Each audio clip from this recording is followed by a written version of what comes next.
കൂട്ടുകാരെ, എല്ലാവർക്കും നിജോസ് വേൾഡിൻ്റെ പുതിയൊരു വീഡിയോയിലേക്ക് സ്വാഗതം. എല്ലാവരും സുഖമായിട്ടിരിക്കുന്നെന്ന് വിശ്വസിക്കുന്നു. ഞങ്ങളിവിടെ സുഖമായിട്ടിരിക്കുകയാണ്. അപ്പോൾ എല്ലാവരും സന്തോഷത്തോടെയും ആരോഗ്യത്തോടെയും ഒക്കെ ഇരിക്കുക കേട്ടോ. ഇന്നത്തെ വീഡിയോയിൽ സംസാരിക്കുന്നത് പ്രഗ്നൻ്റ് ആകുന്ന സ്ത്രീകൾക്ക് ഉണ്ടാകുന്ന മിൽക്കി വൈറ്റോ അല്ലെങ്കിൽ ക്ലിയർ വാട്ടറി ആയിട്ടുള്ള ഡിസ്ചാർജിനെ പറ്റിയിട്ടാണ്.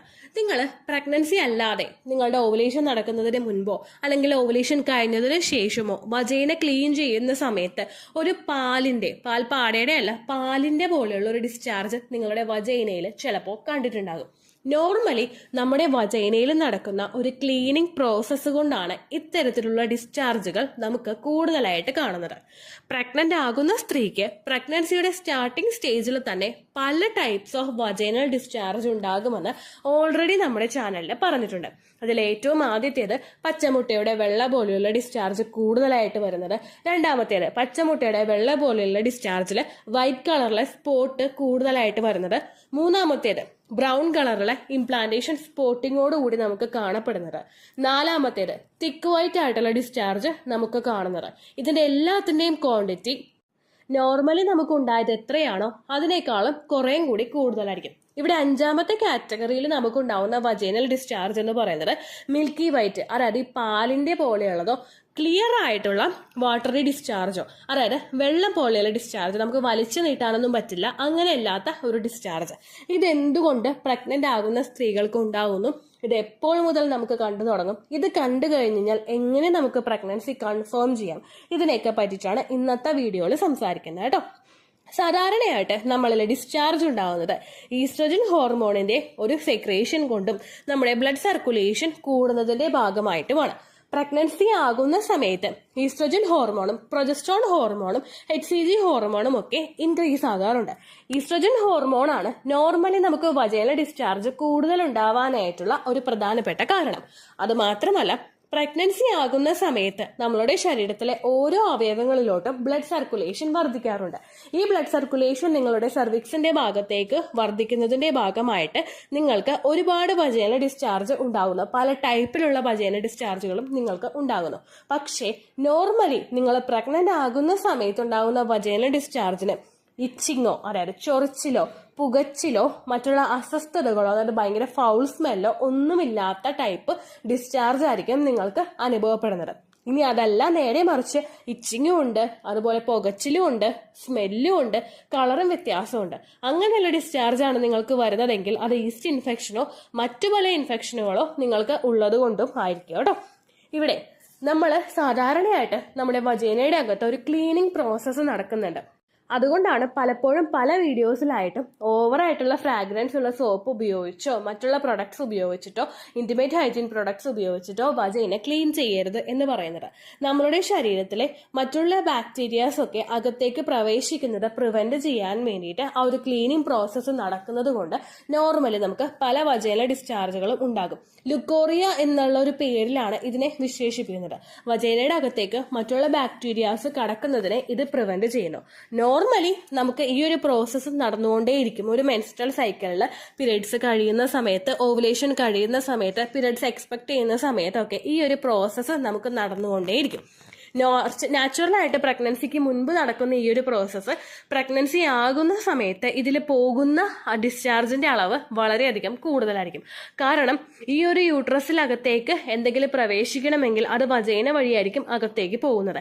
അതുപോലെ തന്നെ നമ്മുടെ യൂട്രസിന്റെ മൗത്തായിട്ടുള്ള നമ്മുടെ സെർവിക്സിന്റെ ഭാഗത്തോട്ടും ഇത്തരത്തിലുള്ള ബാക്ടീരിയാസ് കടന്നു ചെല്ലുന്നത് അവിടെ ആ ഒരു കോൺട്രാക്ഷൻസ് ഉണ്ടാവുന്നതിനും നമുക്ക് മിസ്കാരേജ് ഉണ്ടാവുന്നതിനും മറ്റു പല ഇൻഫെക്ഷൻസ് കുഞ്ഞിലോട്ട് എത്തുന്നതിനും ഒക്കെ കാരണമാവുന്നു.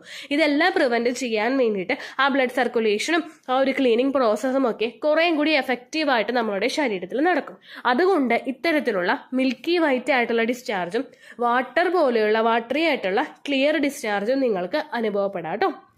ഈ ഒരു ഡിസ്ചാർജിനെ കണ്ടു കഴിഞ്ഞാൽ ഇത് പീരിയഡ്സ് വരുന്നതിന്റെ ഡിസ്ചാർജ് ആണോ അല്ലെങ്കിൽ നോർമൽ നമുക്ക് ഉണ്ടാകുന്ന ക്ലീനിങ് പ്രോസസ് ആണോ എന്ന് നമ്മൾ തിരിച്ചറിയുന്നത് അതിന്റെ ക്വാണ്ടിറ്റി വെച്ചിട്ടാണ്. നാച്ചുറലി നമുക്കുണ്ടാകുന്ന ഡിസ്ചാർജിന്റെ ക്വാണ്ടിറ്റി വളരെ കുറവായിരിക്കും. നമുക്ക് ഇടയ്ക്ക് മാത്രം ഫീൽ ചെയ്യുന്ന ടൈപ്പ്, അല്ലെങ്കിൽ ഇത് പാൻറ്റീസിലാകുന്നത് നമുക്ക് റെക്കഗ്നൈസ് പോലും ചെയ്യാൻ പറ്റാത്ത തരത്തിലുള്ള ഡിസ്ചാർജ് ആയിരിക്കും നമുക്ക് പോയിക്കൊണ്ടിരിക്കുന്നത്. പക്ഷേ പ്രഗ്നന്റ് ആകുന്ന സമയത്ത് ഈ ഒരു ഡിസ്ചാർജ് പോകുന്നുണ്ടല്ലോ എന്നുള്ള ഒരു രീതിക്ക് നമുക്കൊരു സെൻസേഷൻ അവിടെ ഉണ്ടാകും. നനവ് നമുക്ക് ഇടയ്ക്കിടയ്ക്ക് പാൻറ്റീസിൽ ഫീൽ ചെയ്യും. ഇതെല്ലാം വെച്ചിട്ട് പ്രഗ്നൻസി ആയിട്ടുള്ള ഡിസ്ചാർജ് ആണോ ഉണ്ടായതെന്ന് നമുക്ക് എളുപ്പത്തിൽ തിരിച്ചറിയാനായിട്ട് സാധിക്കും. ഈ ഒരു ഡിസ്ചാർജ് ഒപ്പം പോകുമ്പോഴേക്കും പാൻറ്റീസ് നിങ്ങൾക്ക് കൂടുതലായിട്ട് നനയുന്നുണ്ടെങ്കിൽ നിങ്ങൾ ഇടയ്ക്കിടയ്ക്ക് അത് റിമൂവ് ചെയ്യാനായിട്ട് ശ്രദ്ധിക്കുക. അതുപോലെ തന്നെ നിങ്ങൾ ശ്രദ്ധിക്കേണ്ട കാര്യം, ഈ തുടക്കത്തിലെ പറഞ്ഞതുപോലെ ഈ ഡിസ്ചാർജ് പോകുന്ന സമയത്ത് ഇച്ചിങ്ങോ മറ്റു പല ബുദ്ധിമുട്ടുകളോ ഒന്നും നിങ്ങൾക്ക് ഇല്ലല്ലോ എന്നുള്ള കാര്യവും കൂടി നിങ്ങൾ കൃത്യമായിട്ട് ഉറപ്പുവരുത്തണം കേട്ടോ. അപ്പം ഈ കാര്യം ശ്രദ്ധിച്ചു കഴിഞ്ഞാൽ പ്രഗ്നൻസി ആണോ പീരിയഡ്സ് ആണോ എന്ന് നമുക്ക് മനസ്സിലാക്കാനായിട്ട് സാധിക്കും. അതുപോലെ തന്നെ ഈ ഡിസ്ചാർജ് നമുക്ക് കണ്ടുവരുന്നത് എപ്പോഴും ഇംപ്ലാന്റേഷൻ കഴിഞ്ഞതിന് ശേഷമായിരിക്കും. ഒരുപാട് പേര് പറയുന്നുണ്ട് എപ്പോഴാണ് ചേച്ചി ഡിസ്ചാർജ് വരുന്നത്, പീരിയഡ്സിന് ശേഷമാണോ പീരിയഡ്സിന് മുൻപാണോ എന്നൊക്കെ ചോദിക്കുന്നവരുണ്ട് കേട്ടോ. നമ്മൾ എപ്പോഴും നമുക്ക് ഇംപ്ലാന്റേഷൻ ഉണ്ടാവുന്നത് ഓവുലേഷൻ കഴിഞ്ഞിട്ട് 6 to 12 ഡേയ്സിനകത്താണ്. ഓവുലേഷനും കഴിഞ്ഞ് 6 ദിവസത്തിന് ശേഷമായിരിക്കും ഇംപ്ലാന്റേഷന്റെ ഒരു പ്രോസസ്സ്, അതായത് എംബ്രിയോ വന്നിട്ട് നമ്മുടെ എൻഡോമെട്രിയൽ ലൈനിങ്ങിൽ അറ്റാച്ച് ആവുന്നത്. ഈ അറ്റാച്ച് ആയി കഴിഞ്ഞാൽ മാത്രമേ ഹോർമോൺസിന്റെ ഒരു ഹൈക്ക് പെട്ടെന്ന് തന്നെ നമ്മുടെ ശരീരത്തിൽ ഉണ്ടാവുകയുള്ളൂ. അതുകൊണ്ട് തന്നെ നിങ്ങൾക്ക് ഇംപ്ലാന്റേഷൻ സക്സസ്ഫുൾ ആയതിനു ശേഷമായിരിക്കും ഈ ഡിസ്ചാർജ് കൂടുതലായിട്ട് കാണുന്നത്.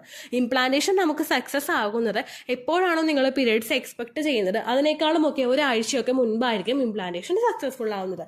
അപ്പോൾ അതിനുശേഷമായിരിക്കും നിങ്ങൾക്ക് ഇത്തരത്തിലുള്ള ലക്ഷണങ്ങൾ കണ്ടുവരുന്നത് കേട്ടോ.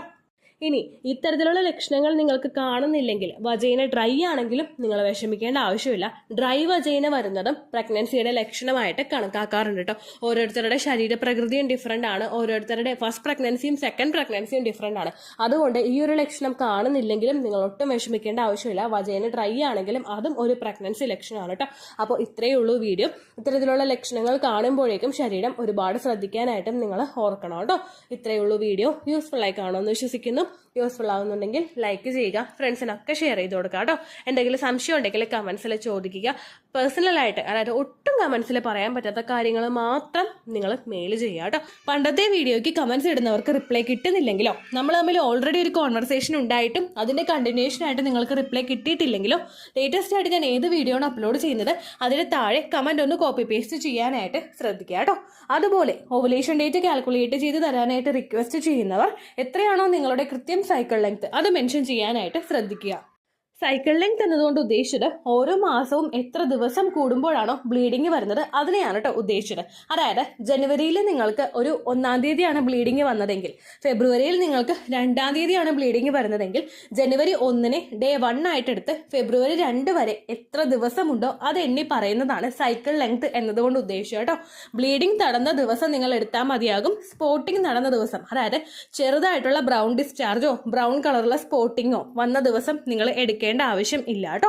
അപ്പോൾ ഇതുപോലെ തന്നെ നിങ്ങൾ ശ്രദ്ധിക്കുക. സൈക്കിൾ ലെങ്ത് ചോദിക്കുന്ന സമയത്ത് എന്നാണോ ഡേറ്റ് അത് നിങ്ങൾ മെൻഷൻ ചെയ്യാതിരിക്കുക. അതായത് ചില ആളുകൾ ജനുവരി 16, ഫെബ്രുവരി 14 അങ്ങനെ പറയും. അങ്ങനെ പറഞ്ഞുകൊണ്ട് കാര്യമില്ല കേട്ടോ. അപ്പോൾ ഇത്രയേ ഉള്ളൂ വീഡിയോ. അടുത്തൊരു യൂസ്ഫുൾ വീഡിയോ ആയിട്ട് നമുക്ക് വീണ്ടും കാണാം. ബൈ.